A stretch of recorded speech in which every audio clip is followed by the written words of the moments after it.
तो फ्रेंड्स, अगर मैं आप लोगों को सम अप करूं तो यहाँ पर हमारी 4 मेजर रिक्वायरमेंट्स रहती है। सबसे फर्स्ट वन इज कि only parents can be your sponsor, either your father and mother, या फिर बोथ आपको स्पॉन्सर कर सकते हैं, या फिर आप खुद अपने आप को भी स्पॉन्सर कर सकते हैं। सेकंड रहता है कि आपको शो मनी रिक्वायर्ड रहता है। तो फ्रेंड्स, अगर मैं नॉर्मली बात करता हूँ बैचलर्स के लिए, तो बैचलर्स के लिए आपको जो शो मनी देना होता है वो आपको अराउंड 18,000 यूरोज का देना होता है। साथ में आपको 2,000 यूरोज एक्स्ट्रा शो करने होते हैं, वो होता है आपका रिटर्न फ्लाइट टिकट के लिए। वहीं अगर हम मास्टर्स की बात करते हैं तो मास्टर्स में यही INR में आपका हो जाता है 12 lakhs हो जाता है अराउंड आपका लिविंग एक्सपेंसेस। वहीं 2,000 यूरोज अगेन आपको फर्दर एड ऑन करने होते हैं अपने रिटर्न फ्लाइट टिकट के लिए। नेक्स्ट रिक्वायरमेंट रहता है कॉन्टिन्यूस इनकम प्रूफ। तो यहाँ पर आपको इटालियन एम्बेसी रिक्वायर्स कि आपको अपने स्पॉन्सर का 3 years का कॉन्टिन्यूस इनकम प्रूफ सबमिट करना होता है। तो ये 4 मेजर रिक्वायरमेंट्स है जो कि आपको फुलफिल करनी होती है। अगर ये 4 मेजर रिक्वायरमेंट्स आप फुलफिल कर लेते हैं तो आपका वीज़ा जो आउटकम है वो पॉजिटिव आने के चांसेस काफ़ी ज़्यादा इंक्रीज हो जाते हैं।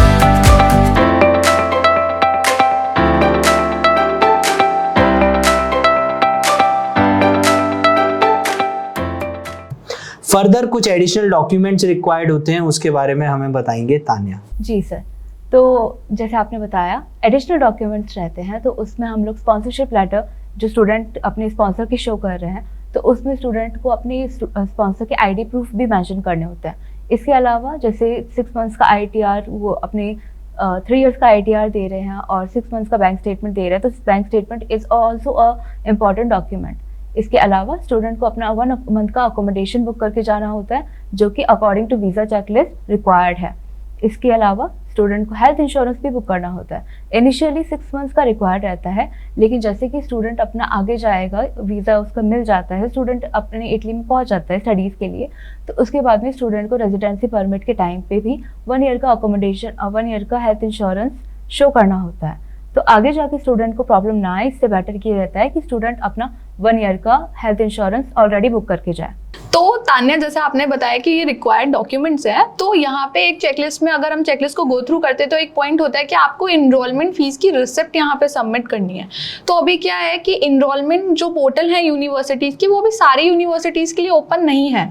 तो अगर स्टूडेंट कोई ऐसी यूनिवर्सिटी में जा रहा है जहाँ पे अभी फीस का इनरोलमेंट पोर्टल ओपन नहीं है एंड वो वीज़ा अपना अप्लाई कर रहा है, तो उसके लिए क्या ऑल्टरनेटिव्स हैं? उसके लिए अगर यूनिवर्सिटी आपको थ्रू मेल ये कंफर्मेशन देती है कि student after he is like arrival to Italy वो आगे अपने एनरोलमेंट फीस सबमिट कर सकता है, तो वहाँ पे स्टूडेंट को इसका एक्सेम्पशन भी दिया जाता है। ओके, तो वो मतलब जो आपका मेल आएगा वो उस कंफर्मेशन को वहाँ पे अपने वीज़ा एप्लीकेशन के साथ वहाँ पे लगा सकता है? जी बिल्कुल, ये जस्टिफाइबल है। ओके तो यहाँ पर आप लोगों ने देखा कि ये जो सर्टेन सेट ऑफ डॉक्यूमेंट्स है, अगर आप ये प्रिपेयर कर लेते हैं तो डेफिनेटली आप अपना वीज़ा एप्लीकेशन एक स्मूथ वे में सबमिट कर सकते हैं। साथ में मैं आप लोगों को बता दूं कि काफ़ी सारे जो स्टूडेंट्स रहते हैं वो इंटरव्यू को लेकर के काफ़ी ज़्यादा फंसी रहते हैं और वो उनके माइंड में ये भी चलता रहता है कि उनका इंटरव्यू होगा एम्बेसी में या नहीं होगा, क्योंकि कई बार इनिशियली अगर हम इसी इनटेक की बात करते हैं तो दिल्ली काउंसलेट में इंटरव्यू इनिशियली नहीं हुए थे। हमारे काफ़ी सारे स्टूडेंट्स के वीज़ा आए हैं यहाँ पर जिनका इंटरव्यू इनिशियली दिल्ली काउंसलेट में नहीं हुआ था। उसके बाद दिल्ली काउंसलेट ने इंटरव्यू लेना स्टार्ट कर दिया और उस सिनेरियो में भी हमारे काफ़ी सारे स्टूडेंट्स के वीज़ा आए जहाँ पर कि उनका इंटरव्यू हुआ था। तो फ्रेंड्स, मैं आप लोगों को बता दूं कि जो इंटरव्यू रहता है वो इंटरव्यू एक कंडीशनल थिंग रहती है जो कि किसी भी तरह से मैंडेटरी नहीं है, लेकिन embassy can ask for interview at any point of time. तो यहाँ पर आपको इंटरव्यू के लिए हमेशा प्रिपेयर होकर जाना है, आपको अपना माइंडसेट करके जाना है कि डेफिनेटली आपका इंटरव्यू वहाँ पर होने वाला है। यहाँ पर मैं आपको जनरली बता दूं कि दिल्ली और मुंबई काउंसलेट में आपका जो इंटरव्यू है वो देन एंड देयर हो जाता है उसी टाइम पे जब आप अपने डॉक्यूमेंटेशन सबमिट कर देते हैं। सबमिट करने के बाद आपका इंटरव्यू हो जाता है। वहीं अगर हम कोलकाता काउंसलेट की बात करते हैं तो कोलकाता काउंसलेट में आप इनिशियली जब अपना वीज़ा सबमिट कर देते हैं तब आपको मेल के थ्रू कम्युनिकेशन आता है जहां पर कि आपको फर्दर इंटरव्यू के लिए आपको एक शेड्यूल शेयर किया जाता है जिसपे स्काइप के थ्रू आपका इंटरव्यू होता है।